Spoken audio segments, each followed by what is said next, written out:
На 94-м году ушел из жизни Анатолий Смилингис. Краевед, заслуженный работник культуры Республики Коми, один из организаторов туристического клуба «Белка», исследователь ГУЛАГа. Более 40 лет он возглавлял Карткировский дом пионеров и школьников. Всю свою жизнь Анатолий Антонович посвятил изучению Коми-края. Его знают не только в нашей республике, но и далеко за ее пределами. Татьяна Супряткина о человеке, который служит примером. Мать – учительница, отец – директор школы, возглавлял местное отделение националистической партии. Казалось бы, успешная, благополучная семья, но все рухнуло в один день. Перед самой войной 14 июня 1941 года семью депортировали из Литвы, а отца разлучили с близкими. Навсегда. В 14 лет Анатолий остался с матерью и маленькой сестрой Ритой. Долгий путь в поезде, а затем на барже, и вот их встречает суровый Коми-край.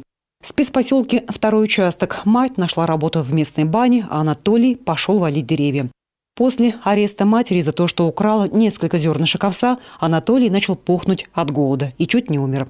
Голод, постоянные болезни, он мог погибнуть много раз, но выжил.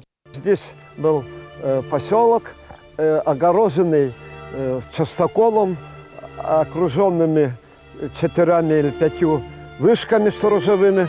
И внутри стояли бараки. В этих бараках вроде как зашли, мы выбирали место.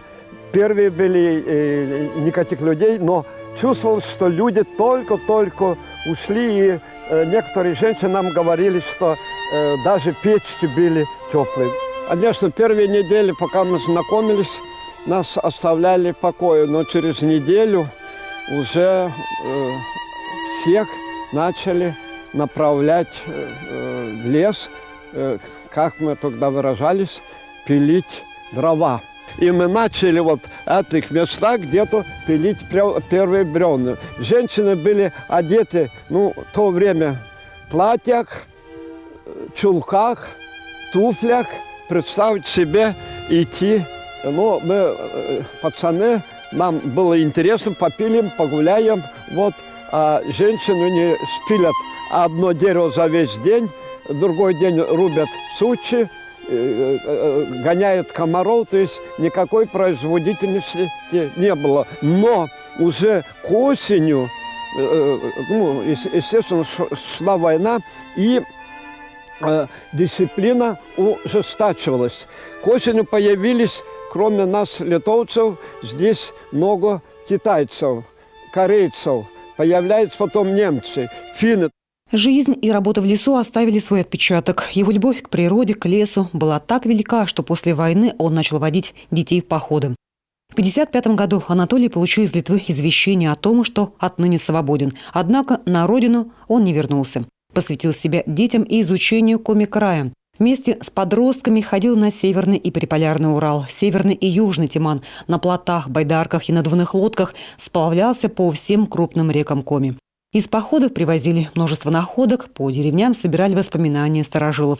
Обнаружили даже места поселений людей каменного века. Мы стоим на местечке Кортяга, большая территория железного леса. Вот. И все названия местности более древние получают от вод, от рек, от озер. Я читаю, что это озера, которые упоминаются в первых летописных озерами Кортовскими. И сегодня даже они связаны протоками с Вычегдой. Очень удобное место для стоянки, построить ремонта судов. И здесь вот я читаю, в этом месте вполне возможно существовала вот так называемая застава или гавань новгородских первопроходцев. Но главной своей задачей Анатолий Смилингис считал поиск могил заключенных ГУЛАГа и увековечивание их памяти. Он исследовал старые лагерные кладбища, ставил кресты и памятные знаки над безымянными могилами. Много лет вел переписку с родственниками погибших, составлял отчеты о находках, помог найти не одну сотню репрессированных потомков. Вместе с Анатолием Смилингисом остановилась целая эпоха. Человек, которого принудительно вывезли из дома, которого Север с первого дня не жаловал, но именно этот суровый край стал для него родным. Ему он и посвятил всю свою жизнь.